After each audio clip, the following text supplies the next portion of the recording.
Well, hey there, it's David. Welcome or welcome back to CrossFit Fitness, helping men and women get the best spiritual shape of their lives and want to work out at a time. Quick thought in this video that I'm calling the value of friendship. Value of friendship. I hope you have friends like I do. They're just the best people in the whole wide world. They add value to my life. They add flavor and spice to our lives. Some are sweet, some are real spicy.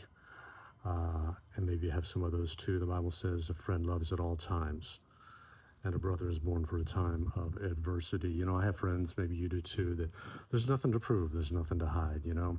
Bad breath, messy hair, they don't care. They know your story, all your deep, dark, dirty secrets, and they love you anyway. They just keep showing up, and they're involved in your lives. And so, just three thoughts about the value of friendship I want to share with you today. Number one is we need to be present for our friends. Hello. And yeah, just be present with them, you know, whether that's at the funeral home or in the emergency room or ICU. Just be present. Don't worry about what to say, just be present. And we need to be present, you know, at the good days, you know, the graduations and the weddings, and just be happy with them, just be present. You know, wouldn't it be great if Job's friends, after 7 days, just sat there in silence, suffering with him and shouldering the burden? They call it Shiva. They just left. Wow. Boy, what a great friend that would have been, instead of sticking around to criticize their friend.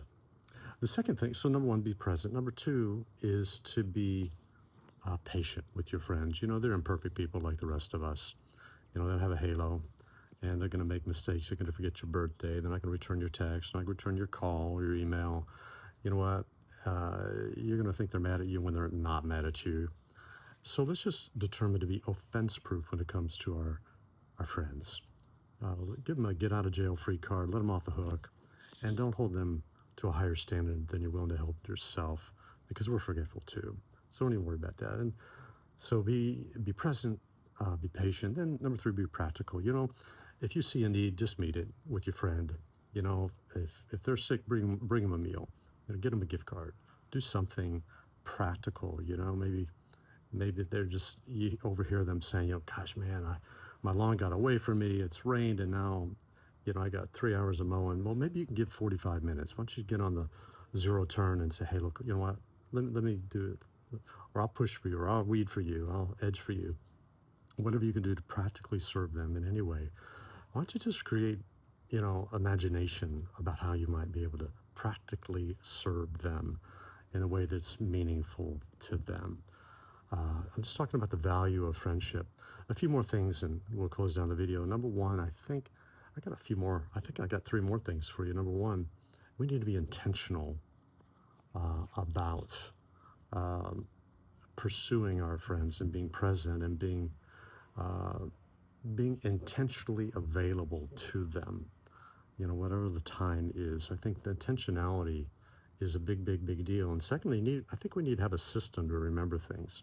Remember their birthday, remember their anniversary, remember maybe, you know, the anniversary of the death of a loved one, or they're graduating, or they've just got their master's degree or something, or just have a system. And there's never been a better time to do that with, you know, our smartphones, Google calendars, et cetera, and so forth. There's just no excuse why we could, you know, let something go that's really significant and meaningful to them. And, you know, if you see anything that's praiseworthy, just let it go. Don't hold it. Just shoot the text. Give them a little audio file. Give them a Marco Polo. You know, leave them a VM, you know, send them an email. It just takes, you know, a minute or two at the most, but it can really make a difference and make an impression that will last and will solidify your enduring friendship. And then, so the last thing I'm saying is just be proactive. You know, use your intentionality and your system to proactively take the first step. You lead. Don't wait for them to call you. You call them. You reach out to them, and have a system to do that. You know, I have a legacy list on my YouVersion prayer list. You know, when they pop up that day, I determine to pray for them and reach out to them in some form. And technology makes it easy to do that. So I'm just saying, be proactive. You know, you do the inviting. Hey, why don't you come with us to Chick-fil-A or Panera Bread? Why don't you come over here? We're going to play Frisbee golf. I'd love to have you. You know, just whatever. Just be considerate and kind and involve your friends proactively. Okay? A few thoughts there on the value of friendship, how we can be a good friend, and just give thanks to our friends. I mean, wouldn't it be great if you just send them a text right out of the blue for no reason at all, say, "Hey, man, I just want to thank you for being my friend.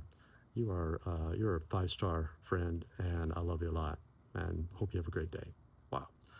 Maybe my challenge to you is, why don't you do that to one person, at least one person today, and see if that doesn't make it a difference, both for you and for them. All right. For now, I'm David, your virtual mentor, reminding you that I'm always for you, never against you. Make it a good day.